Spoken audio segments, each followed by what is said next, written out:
नमस्कार। शाम के अखबारों की चर्चा चाय के साथ। इंदौर की खबरें भरी पड़ी हैं। कुछ अंतर्राष्ट्रीय मुद्दों पर भी हम आखिरी में बात कर लेते हैं ताकि आपको ये जानकारी के अलावा बाकी जानकारी अभी इसी प्लेटफॉर्म पर हो जाए कि दुनिया भर में चल क्या रहा है। आज 13 तारीख है, 13 फरवरी है और हम आज की खबरों के साथ शुरू करते हैं। हम सबसे पहले अग्निबाण खबरों के साथ शुरू करेंगे। अग्निबाण में खबर है, हालांकि सभी अखबारों में अलग अलग तरीके से लिखी है पर अग्निबाण में ज़्यादा बेहतर तरीके से लिखा गया है, इसलिए मुझे लगा कि इस खबर को उठा लेना चाहिए। गैस सिलेंडर को लेकर अब दिक्कतें दिखने लगी हैं। जहाँ गैस एजेंसियों पर लाइन लग रही है, वही जो छोटी छोटी दुकानें सवेरे लगाया करते थे, पोहे जलेबी, इनके लिए जो सवेरे सवेरे केवल 2 या 4 घंटे काम करते थे, मतलब सवेरे 7 बजे 6 बजे दुकानें खोल लेते थे और 8 साढ़े 8 9 बजे तक अपना काम करके चले जाते थे, फिर दूसरा काम करते थे। ये सारी दुकानें बाज़ार से अब गायब होने लगी हैं। आज बहुत सारे लोगों ने शिकायत की, बताया भी कि जो छोटी दुकानें लगा करती थी अलग अलग क्षेत्रों में, सवेरे निकल के उठ के चाय पोहे वगैरह खा लो, नाश्ता कर लो आप, वो दुकानें पूरी तरह से नदारत होने लगी हैं। दिख रहा है असर, संकट बढ़ गया है। अब गैस इंडक्शन वगैरह के चूल्हों की मांग बढ़ी है। एक खबर ये थी कि जयपुर में 1 लाख चूल्हे एक ही दिन में बिक गए। यहाँ पर भी चूल्हों की मांग बढ़ी है, पर सब जगह पर इंडक्शन चूल्हे का इस्तेमाल नहीं हो सकता। बहुत सारी जगह पर आपको गैस का ही इस्तेमाल करना पड़ेगा। शादियों में जरूर भट्टी का इस्तेमाल हो रहा है, डीजल भट्टी का, पर वो कितना साथ देगी और क्या होगी तो समय बताए। क्या साहब? जी बिल्कुल, आप सही कह रहे हैं कि गैस की किल्लत की जो बात की जा रही है, किल्लत शुरू हो चुकी है। हालांकि वैसी नहीं है कि घरों में भी ख़त्म हो गई, घर तक तो अभी ये किल्लत नहीं पहुंची है। लेकिन वे लोग जो चिंता में हैं, जिनके पास एक सिलेंडर है या जिनका सिलेंडर ख़त्म होने वाला हैगा, जो लोग मजदूर क्लास लोग हैं, जो छोटे छोटे, सबसे बड़ी दिक्कत उन लोगों की आ रही है जिनके पास 5 किलो का सिलेंडर हैगा। वे लोग मजदूर क्लास लोग हैं, अभी 5 किलो के सिलेंडर को भरा कर अपना काम चलाते थे, वे सिलेंडर बंद हो गए हैं। फिर आप बात कर रहे हैं इंदौर शहर की जो पहचान है पोहा जलेबी। इंदौर में अगर पोहा जलेबी नहीं मिलेगा तो इंदौर की, मुझे लगता है कि इंदौरियों की सुबह ही नहीं होगी। हाँ, इसको लेकर जो जगह जगह इंदौर में जो पोहे जलेबी के ठेले लगा करते हैं, उसमें से कई जगह जो है गैस उनका सिलेंडर ख़त्म होने आ गया है। कई लोगों ने अब 2-4 दिन विराम दे दिया है जब तक नई सिलेंडर की व्यवस्था नहीं हो पाती। और जिन दुकानदारों के पास सिलेंडर अभी मौजूद है, वे वेराइटियों पर उन्होंने रोक लगा दी है। मतलब आपको सुबह अगर वहाँ लेने जाना है तो आप पोहे जलेबी का ही आनंद ले लीजिए, कचौरी समोसे का आपका मन है तो थोड़ा रुकिए, दोपहर तक इंतजार करना होगा, क्योंकि एक साथ इतना गैस जो है जलाने के मूड में नहीं हैंगे। तो ये इतना जो बदलाव हमें दिखाई दे रहा है, वो इस शहर में जो बदलाव है वो आपको आगे भी दिखाई देगा जब तक सिलेंडर की आपूर्ति रेगुलर नहीं होती है। एक और खबर है, आपको जानकारी के लिए बता देता हूँ। 29 मार्च से सप्ताह में 4 दिन चलेगी शारजाह की फ़्लाइट, और इस फ्लाइट को लेकर अभी हालात सामान्य नहीं। मुझे लगता नहीं कि 29 मार्च की फ़्लाइट चल पाएगी। अग्निबाण में खबर जरूर है, क्योंकि अब ईरान के हालात बहुत बिगड़ चुके हैं, दुबई वगैरह के। आज बहुत ज़्यादा हमले हुए हैं वहाँ पर, उसको लेकर जो है मामला बहुत बिगड़ा हुआ है वहाँ पर। अब हम बात कर लेते हैं पत्रिका की खबर की। तो पत्रिका की खबर में बात करता हूँ। पत्रिका खबर में 1-2 खबरें हैं जिस पर हमने बात की। खबर पत्रिका छोटी है खबरें, और हम आपको बताते हैं। एक खबर तो ये कि दीनदयाल रसोई को लेकर संकट पैदा हो गया। पहले 6 जगहों पर स्थायी रूप से चला करता था, धीरे धीरे दुकानें समेटने लगी, अब 4 जगह हो चुकी है। 4 के लिए भी अब नए दूसरी जगह टेंडर जारी हो रहे हैं। मतलब इनके चलाने वाले भी निकल रहे हैं। उसका मूल कारण ये हो रहा है कि इनका भुगतान भी नहीं हो पा रहा है ठेकेदारों का, और इसीलिए दीनदयाल रसोई से लोगों ने दूरी बना ली है। मुझे ऐसा लगता है कि शायद ये एक बहुत ज़रूरी चीज़ है, क्योंकि सवेरे 5 रुपये में बहुत सारे मजदूरों को और तमाम लोगों को जो खाना मिलता है, ये उनका हक बनता है, उनको दिया जाना चाहिए। क्या साहब? जी बिल्कुल, आप सही कह रहे हैं। दीनदयाल रसोई की अगर बात कर ली जाए तो चूंकि अभी ठेके जो है कम होते जा रहे हैं। गाड़ियाँ जो 6 गाड़ियाँ चल रही थी उसको 4 भी सिमट गई हैगी। पर उसके पहले की जो खबर आ रही थी, हफ्ते भर पहले की जो खबर आ रही थी, उसमें बताया जा रहा था कि दीनदयाल रसोई की जो दाल है और पतली हो गई हैगी। मतलब वो दाल उसमें ढूंढे नहीं मिलती है, पानी पानी नजर आता हैगा। तो सरकार ने तो नगर निगम को चलाने के लिए व्यवस्था दे दी, पर नगर निगम की जो माली हालत है आप लोग समझ रहे होंगे। नया ठेकेदार ढूंढने तक उसके अंदर पानी वाली दाल ही मुझे लगता है। और नगर निगम की भी दाल पतली है, दाल पतली है नगर निगम की। इस वजह से जो है दीनदयाल रसोई की जो दाल को है वो गाड़ी नहीं कर पा रहे हैं। और फिर रही कसर जो है, अब आपको बता दें कि सिलेंडर की कमी पूरी करने जा रही हैगी। तो ऐसे में एक बहाना भी हो जाएगा। अब तो मुझे लगता है ठेकेदार का बहाना ना करके ये बहाना कर लिया जाएगा कि सिलेंडर की आपूर्ति नहीं होने से सस्ता खाना नहीं मिल पा रहा। मतलब गरीब पर दोहरी मार पड़ रही है कि गरीब को 5 रुपए में जो खाना मिल जाता था, अब उसे भी सिलेंडर के लिए मशक्कत करना पड़ेगी। वैसे भी मशक्कत गरीब ही कर रहे हैं सिलेंडर के लिए। सही बात है। मतलब आप समझ लीजिए दोनों तरफ दाल पतली है, इसीलिए अब आगे गाड़ी चल नहीं पाएगी जब तक गैस की दिक्कत होगी। एक और खबर जिसमें हम बात करना, राजवाड़ा के दुकानदार जो सड़कों में दुकान लगाते हैं तमाम जगह पे, राजवाड़ा फुटपाथ पे, एक तरफ एक मुझे समझ में नहीं आता है कि नगर निगम नीति और नियत क्यों नहीं साफ करती है। आज तमाम दुकानदार जो सड़कों पे दुकान लगाते हैं, मतलब जो फुटकर कारोबार करते हैं, वो सब महापौर से मिल लेते हैं और महापौर ने आश्वासन दिया उनको। महापौर क्यों नहीं बोला कि भैया सड़क पे दुकान नहीं लगने दी जाएगी राजवाड़े पर, ठीक है हम इस पर विचार करेंगे, हम समझेंगे। उधर फिर 4 दिन बाद में वहाँ अतिक्रमण हटने लगते हैं। नीति का एक निर्धारण होना चाहिए कि भैया राजवाड़े पर सड़कों पर दुकान नहीं लगने दी जाएगी, मतलब नहीं लगने दी जाएगी। आपके लिए कहीं और व्यवस्था देखते हैं, आप खुद अपनी जगह हिसाब से लाइए, हम हमारे हिसाब से देखेंगे जगह सही है गलत है, उसके बाद हम फैसला लेके आपकी दुकानें लगवा देंगे। ये उदाहरण है आपके सामने। मेघदूत के सामने जितनी दुकानें लगा करती थी आपने हटाई तो पूरा रोड चालू हो गया। किसी के रोजगार का सवाल नहीं है, पर शहर के यातायात को भी बाधक न बनाया जाए, इस पर भी विचार किया जाना चाहिए और इस पर नीति हमेशा साफ होना चाहिए। क्या है साहब? बिल्कुल आप सही कह रहे हैं। राजवाड़ा शहर के हृदय स्थल की अगर आप बात कर लेते हैं तो ठेले खोमचों से भरा रहता हैगा, और उसके भरे रहने के पीछे वे लोग नहीं है जो वहाँ दुकानें लगा रहे हैं, उसके पीछे नगर निगम के ही वे जिम्मेदार लोग हैं जिनकी सरपरस्ती में वे दुकानें लगती हैगी। ये जो हल्ला जो मचा है कि आपको बता दूं 2 दिन पहले अपर आयुक्त वहाँ पहुंचे थे और उन्होंने वीर सावरकर मार्केट के आसपास की दुकानों में जो बाहर तक फैली हुई थी उस पर कार्रवाई करा दी थी। तब यह बात निकल कर सामने आई थी, जो कड़वी सच्चाई है नगर निगम की, कि नगर निगम का अमला ही दुकानें लगवाता है और पैसे लेके जाता है। हर महीने हर रोज की बंदी हुई है, और जो लोग बंदी नहीं देते हैं उनकी दुकानें उठा ली जाती है, और जो बंदी देते हैं उन्हें पहले ही रिमूवल होने से पहले खबर कर दी जाती हैगी। तो ये कड़वी सच्चाई जो है अफसर के सामने भी कर दी गई थी, पर बात बनी नहीं।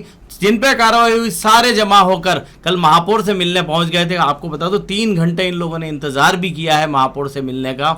ऐसे में बात सिर्फ वही आ रही है जैसा कि आप कह रहे हैं, हटाना है तो नियम सबके लिए एक समान होना चाहिए।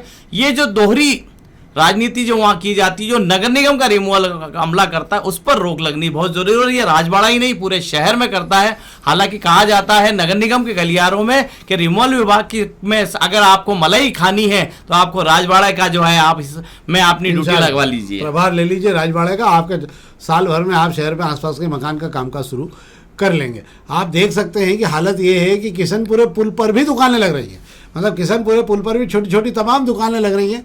उनका भी यही कहना है कि 200 से 300 रुपये देते हैं साहब दिन भर, शाम को 4 से 5 घंटे बैठने के। फिर काहे के लिए नाटक है सब ये? मुझे लगता है इन सब चीज़ों की जरूरत नहीं होना चाहिए।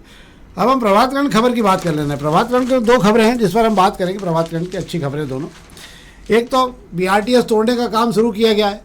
अब टुकड़े टुकड़े में जहाँ भी तोड़ा जा रहा है, कहीं सरिये निकल रहे हैं, कहीं सब्बल, कहीं कांच फैला पड़ा है, कहीं सड़क टूटी पड़ी हुई है, और वो BRTS भी अब खतरे की घंटी हो गया। मतलब किसी दिन ऐसा ना हो कि जो बाहर हम हादसे देख रहे हैं, कोई आदमी गिरा, हाथ पांव टूट गए, किसी का बेचारे की मौत हो जाए, उसके बाद फिर वापस BRTS को लेकर जागेंगे प्रशासन। मुझे लगता है कि उसके पहले ही जहाँ भी इस प्रकार की स्थिति है वहाँ पे या तो पट्टी लगा देना चाहिए या सुरक्षा के गार्ड लगा देना चाहिए, ताकि कम से कम ये हादसे तो नहीं हो। क्यों साहब? बिल्कुल आप सही कह रहे हैं। BRTS की बात कर रहे हैं। BRTS जो है जब से तोड़ने का आदेश हुआ है, नगर निगम के गले की घंटी बना हुआ है।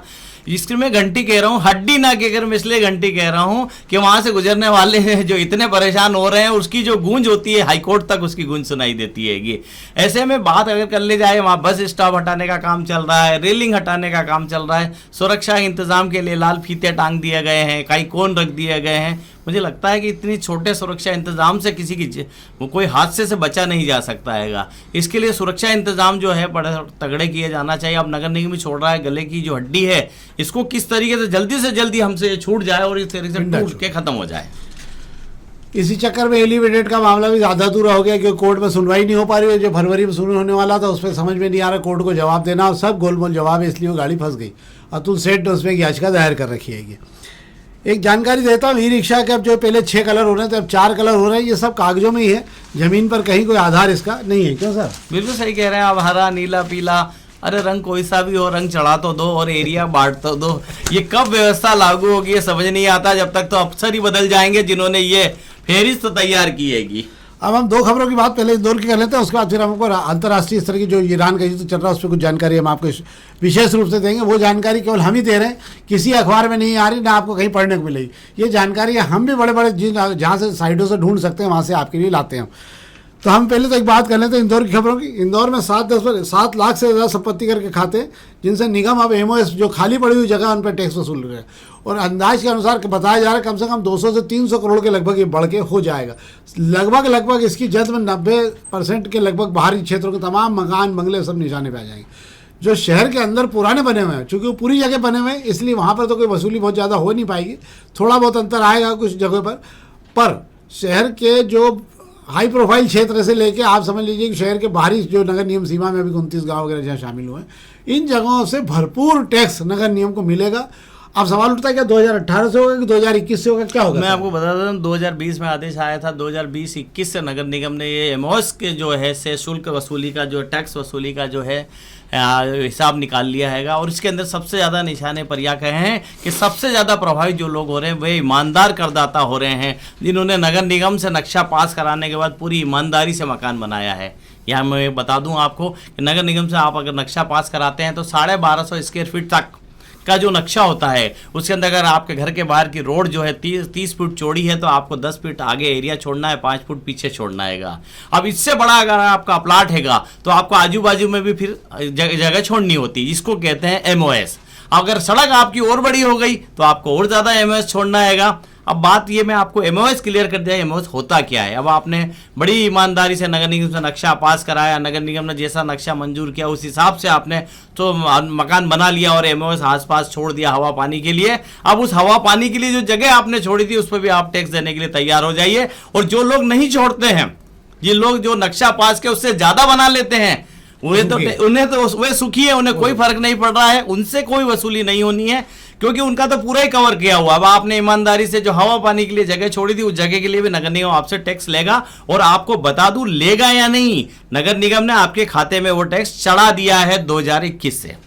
तो ये अब आप तैयारी कर लीजिए। मैं एक अनुमान के अनुसार, नगर निगम के अधिकारियों का कहना है, एक अनुमान के अनुसार करीब करीब हर परिवार पर, मतलब जिन जिनके मकान है, हर मकान मालिक पर गिरी से गिरी हालत 700 से 800 रुपये का अंदर आ जाएगा छोटे से छोटे मकान पे। तो आप ये दिमाग बना लीजिए कि 700 से 800 रुपये का साल ये आएगा खर्च आपका।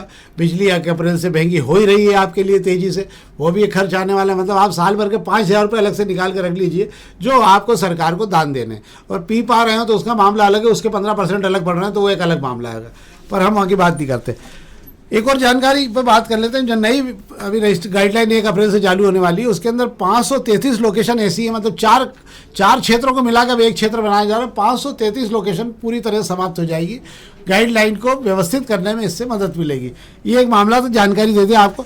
अब मैं आपको अंतर्राष्ट्रीय स्तर की कुछ खबरों की बात कर देता हूँ। आज सुबह जब ये खबर सनसना के गई कि ईरान के खोमनेई जो हैं उन पर बड़ा हमला होने के बाद में वो एक कोमा में चले गए और उनके दोनों पैर वो अपने हमले में गंवा चुके हैं, उनके दोनों पैर जा चुके हैं और वो दिखे नहीं हैं। इसके बाद से लेकर दुनिया भर में ईरान ने सवेरे से बहुत ज़्यादा हमले, दुबई और आसपास कुवैत वगैरह में ढेर हमले शुरू कर दिए।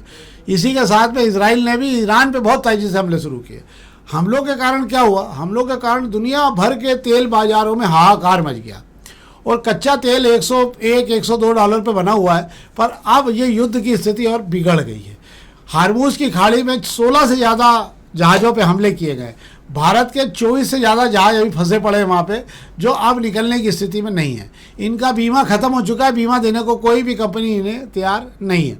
अमेरिका लाख बोले, लोग अपना 1000 करोड़ का विमान वहाँ जहाज निकालने के लिए तैयार नहीं है, वो वहीं लंगर डाल के पड़े हुए हैं। जब तक हालात सामान्य नहीं होंगे हार्मूज की खाड़ी से एक भी जहाज नहीं निकल पाएगा। जो भी जहाज निकलने की कोशिश करेगा उसको बर्बाद कर दिया जाएगा। इससे बहुत ज़्यादा नुकसान हो रहा है हार्मूज की खाड़ी पर इन सब चीज़ों का भारत पे क्या असर पड़ रहा है? भारत में आर्थिक आपातकाल की स्थिति पैदा हो गई है। आप समझ लीजिए आर्थिक आपातकाल की स्थिति पैदा हो गई है। पिछले 15 जब से युद्ध चल रहा है 10 दिनों से, आज 14 दिन है, 14 दिनों के अंदर भारत का आयात और निर्यात 5 लाख करोड़ रुपए से बराबर हो चुका है। जितना सामान था सब सड़ने लगा है, जो आ रहा था जा रहा था वो सब खराब हो चुका है सामान बंदरगाहों पे। जिन लोगों ने छोड़ा था वो कंटेनर छोड़ के चले गए हैं, किराया देने की स्थिति है नहीं उनकी, क्योंकि 8000 रुपये रोज का अतिरिक्त भार पड़ रहा है। ऐसे में भारत के साथ बहुत बड़ा वित्तीय संकट खड़ा होने जा रहा है। सरकार कुछ भी बोले, सरकार भले ही चुनाव में लगी रहे, वो भले तमिलनाडु में अपने ढोल पीटते रहे, चाहे वो केरल में पीटे, बंगाल में पीटे, पर सरकार को ये अच्छी तरह मालूम है कि ज़मीन बहुत तेज़ी से नीचे से खसक रही है। और अगर ये कच्चे तेल का मामला तो अपनी जगह है, रूस से आप ले सकते हो क्योंकि अब सारे बाजार खोल दिए गए रूस से। अमेरिका ने घबराहट में रूस से बोल दिया आप तो तेल बेच सकते हो, तो सारे दुनिया खरीद सकती है तेल, क्योंकि खाड़ी के देशों से तेल मिलना बहुत मुश्किल हो गया। ईरान की लड़ाई अब लंबी चलेगी और लंबी चलने के कारण अब ये हो गया है कि गैस का अगर मामला 2-4-6 दिन और नहीं निपटा तो आप ये मान के चलिए कि अगले 1 महीने तक किसी के यहाँ गैस है और किसी के यहाँ नहीं है, किसी के यहाँ गैस है और किसी के यहाँ नहीं है। ये भी आपको क्रम अब देखने को मिलेगा। जिन्होंने अभी भरा लिए उनके पीछे जो आएंगे, जो रुके हुए हैं, जो पैनिक नहीं हुए हैं, जब उनका नंबर आएगा तो हो सकता है शायद गैस खत्म हो चुकी रहे। तो आपको इस पर भी ध्यान देना होगा।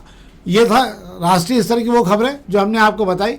आपको इनको तलाशना पड़ेगा, पर हमने आपको एक जानकारी दे दी।